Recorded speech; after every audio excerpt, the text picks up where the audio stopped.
우리나라는 저는 좀 더 그런 것 같아요. 몇 살 때는 뭘 해야 되고, 결혼을 해야 되고, 일을 해야 되고. 네, 안녕하세요. 뇌부자들입니다. 네, 안녕하세요. 바로 오늘의 사연 만나보겠습니다.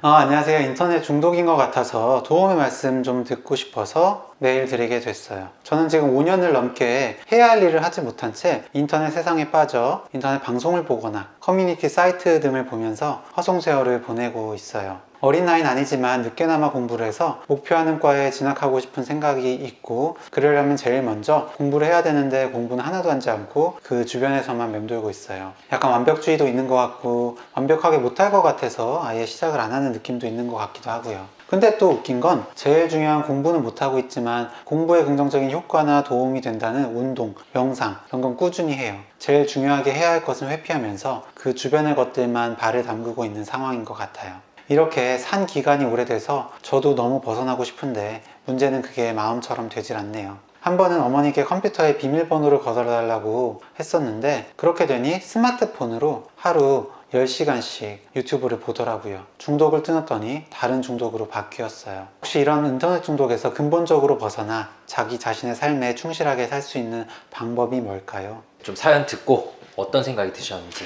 그 5년째 힘들다라고 하셨는데 정말 스트레스가 엄청 나실 것 같고요. 이 진료실에서도 자주 듣는 이야기죠. 근데 저는 이 문장이 좀 더 눈에 들어오긴 했어요. 약간 완벽주의도 제가 있는 것 같고 완벽하게 못할 것 같아서 아예 시작을 안 하는 느낌이 있는 것 같기도 하고요 라고 얘기를 해주셨는데, 저희 어도십에 그런 분 사연도 있었잖아요. 이제 이분이 아마 늦은 나이에 공부를 새로 시작하셔야 된다는 게 심리적인 큰 부담을 주고 있는 게 아닌가 생각이 들었는데, 근데 또 이제 한편으로는 운동이나 명상 이런 거는 꾸준히 하신다는 걸 보면 분명히 우울증 상태는 아닌 것 같고, 그 핵심적인 공부만 안 하는 상황은 호기심이 가는 그런 심리 상태란 말이죠. 네네. 그 어떤 일을 시작하지 못하는 경우에 있어서 완벽주의 성향이 있는 경우들이 이제 꽤 있잖아요. 저는 이제 완벽주의 성향하고는 좀 거리가 먼 사람인데 최근에 스스로 하나를 좀 깨닫게 됐어요. 제가 이제 정기적으로 칼럼글 보내는 게 있잖아요. 근데 그거를 최근에 몇 번 연속 빵꾸를 내고 못 보내고 있거든요. 근데 저는 그게 제가 바빴다 뭐 혹은 책 마무리 작업을 하느라 번아웃이 왔다 라면서 스스로 생각을 하고 있었는데, 왜 이럴까, 역시 나는 완벽주의 성향이 없구나 이렇게 생각을 하다가 문득 한 가지를 깨닫게 됐어요. 제가 모르던 저의 또 다른 완벽주의 성향이 오히려 글을 못 쓰게 만들고 있다는 것도 알게 된 건데, 몇 번 글에서 이제 그 리플들에서 좋은 반응들을 받다 보니까 어느새 저한테 이제 부담이 생긴 거예요. 더 좋은 글을 써야 된다. 좀 호평을 받을 수 있는 글을 써야 되고, 이렇게 쓰면 아무래도 좀 반응도 적을 것 같은데, 악플이 많을 것 같은데, 이런 부담들이 생기니까 글을 지금 완성을 못하고 있는 거예요. 저에게 없던 이상한 새로운 완벽주의가 생겼구나 라는 걸 깨달을 수 있었습니다. 네, 완벽주의 김작가라고 불러드려야 될 것 같습니다. 근데 저도 그랬어요. 고등학교 때 그 의외로 그 의대에 왔지만 문과 쪽 성향이라 뭐 언어나 사탐 이런 거는 좋아하고 잘하는 편이었는데 수학을 정말 지지리도 못했습니다. 수학 때문에 결국 재수를 했는데, 제가 수학을 못하는 걸 알면서도 수학책은 안 보고요 계속해서 언어, 사탐 공부만 했거든요. 왠지 해도 안 될 것 같은 그런 마음이 들어서이지 않았을까 생각은 드는데, 마치 사연자분과 좀 동일한 비슷한 상황? 그쵸. 네, 이죠. 네네.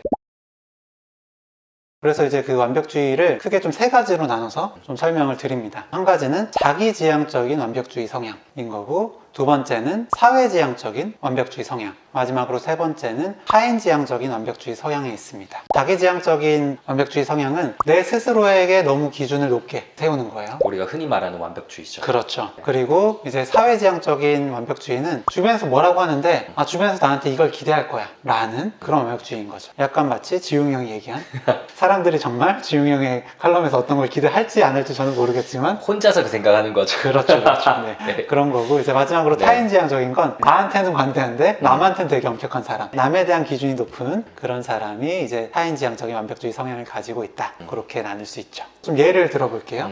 시험을 봤는데 2개 틀려서 90점 맞았다. 그러니까 이제 상당히 잘한 거라고 볼 수 있겠죠. 스스로가 나는 무조건 다 맞아야 되는데 2개나 틀렸으니까 시험 망쳤다, 나 실패자다 라고 생각하는 사람은 자기지향적인 완벽주의 성향이 있으신 분인 거죠.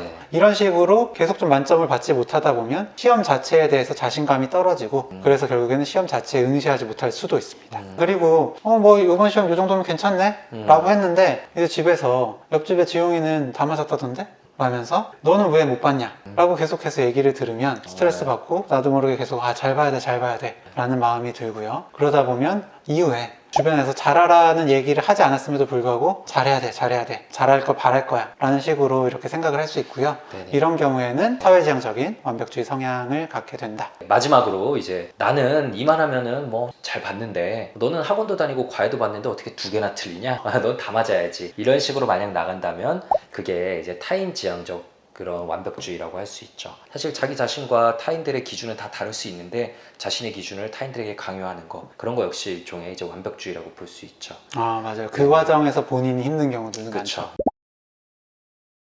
진료실에서는 어떤 종류의 것을 좀 많이 들으시는 것 같으세요? 많이 듣는 건 아무래도 자기지향적인 완벽주의 성향 그런 얘기들을 많이 듣는 것 같아요. 그러다 보니까 저는 종종 그리고 꽤 그 청소에 대한 얘기를 좀 듣는데요. 청소를 잘해야 된다. 이 강박을 가지고 계신 분들이 꽤 계세요.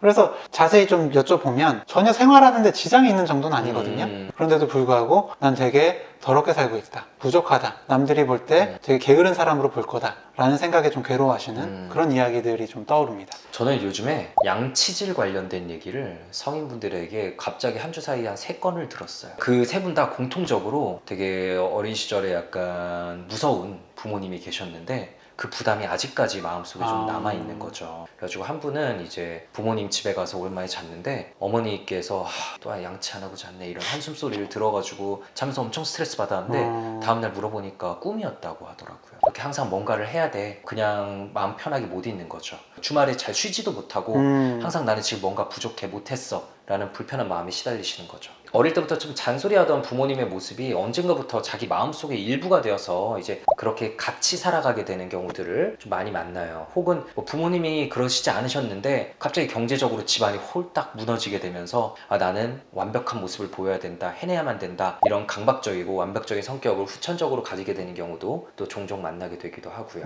그런데 어쨌든 실제로 통계를 내보면 이 3가지 완벽주의 중에 이제 자기지향적 완벽주의가 가장 높은 비중을 차지한다고 합니다. 이 경우 동기부여가 되는 측면이 분명히 있고요. 그렇기 때문에 사회 적응적 요소가 강하다고 하는데 그래도 분명히 힘든 점이 있기도 하고요.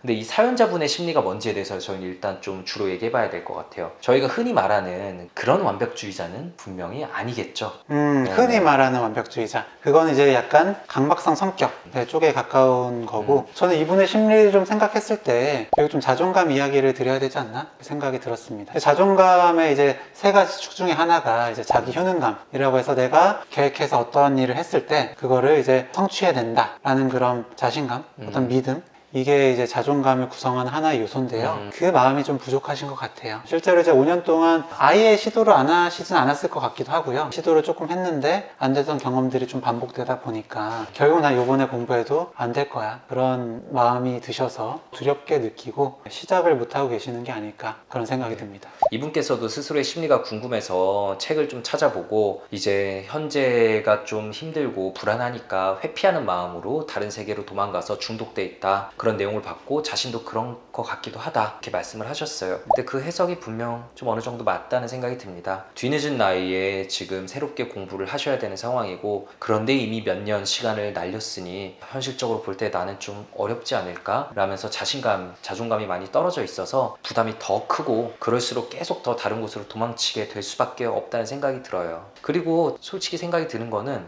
이거는 그냥 추측이긴 하지만 이분이 정말 공부를 하시고 싶은 걸까? 라는 의문이 들기도 합니다. 본인이 진짜 필요성을 느끼는 공부가 아니라 해야 한다고 느끼는 공부라면은 마음속에서 뭔가 하기 싫은 저항감이 들면서 이렇게 계속 다른 곳으로 빠지게 될 수도 있거든요. 맞아요. 근데 사실 그 공부가 이렇게 참 맞지 않는 분들이 계세요. 다른 걸 하면 훨씬 더 즐겁게 본인 능력 발휘하면서 하실 수가 있는데 공부 때문에, 그 시험에 대한 압박 때문에 고생하시는 분들이 정말 너무 많습니다. 네.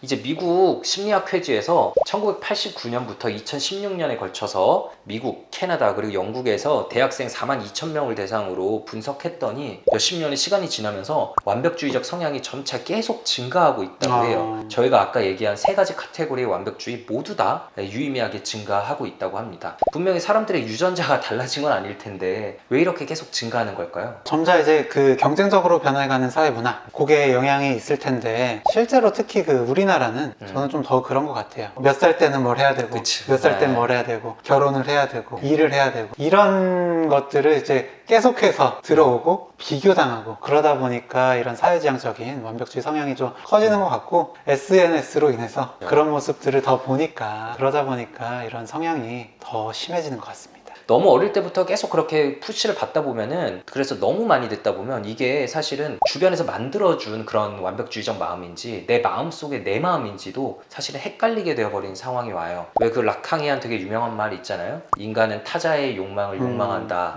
되게 그럴듯한 말 있잖아요. 예. 네. 그러니까 내가 원하는 게, 내가 지금 열심히 공부하고 내가 열심히 취직을 위해서 달리고 있는 게 내가 원해서 하는 건지, 아니면 남이 나에게 주입해서 생긴 마음인지도 모른 채 우리 대부분은 열심히 사실 달려가고 있는 거죠. 저도 인생 중에 30대에서 가장 후회하는 선택이 뭐냐면은 1위가 대학원을 했던 거예요.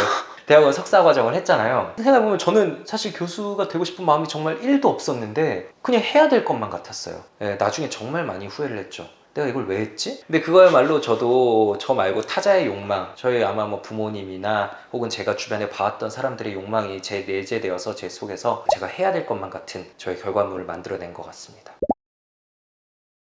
그래서 저는 이분에게 사실 꼭 질문을 드리고 싶어요. 왜 하필이면 공부인지, 현실적으로 분명히 더 어려울지도 모르는데 공부 말고 다른 길은 왜 안 되는지, 이거에 대해서 좀 이분과 깊게 얘기를 여러 번에 걸쳐서 나눠본다면 뭔가 몰랐던 부분이 새롭게 나오지 않을까, 이런 생각이 들기도 합니다. 혼자서 찾아가기는 참 저는 쉽지 않을 것 같고요. 상담의 도움을 좀 받아보시면 좋을 것 같아요. 어떤 전문적인 상담이면 좋겠지만 그렇지 않더라도 뭐 친구나 지인하고 이제 이런 얘기들을 좀 깊게 나누는 것만으로도 좀 도움이 되지 않을까요? 이미 5년이라는 시간이 지났는데 최대한 빠르게 문제를 해결하는 게 좋으니까 저는 뭐 전문적인 상담을 이용해 보시면 좋겠다는 생각이 들긴 합니다. 그리고 이제 아까 그 제가 자존감 말씀을 잠깐 드렸잖아요.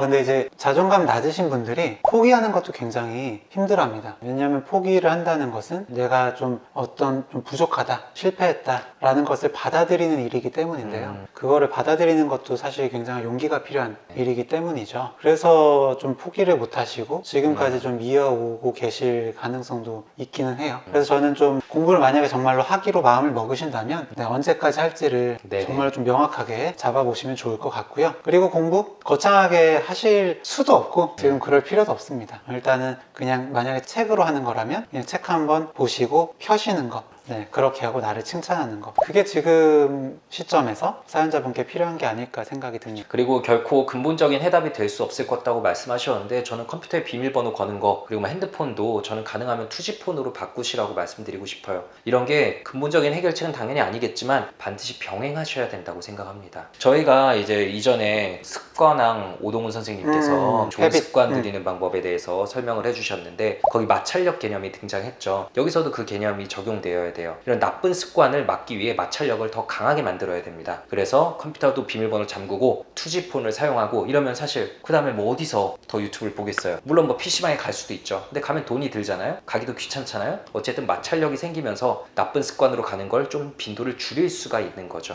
이렇게 환경을 변화하는 것도 실제로 매우 중요하기 때문에 상담과 같이 병행해 보시는 게 꼭 필요하다고 생각을 합니다. 네, 저희가 드린 말씀이 이제 그 본인의 마음을 이해하시는데 그리고 지금 상황에서 조금 벗어나시는데 도움이 됐으면 좋겠습니다. 저희는 다음 시간에 더 유익하고 흥미롭고 재미있는 컨텐츠를 들고 찾아오도록 하겠습니다. 감사합니다. 감사합니다. 오늘 영상 조금이라도 재밌고 유익하셨다면 구독, 좋아요, 댓글 쓰기 알림 설정까지 꼭 부탁드립니다. 감사합니다. 감사합니다.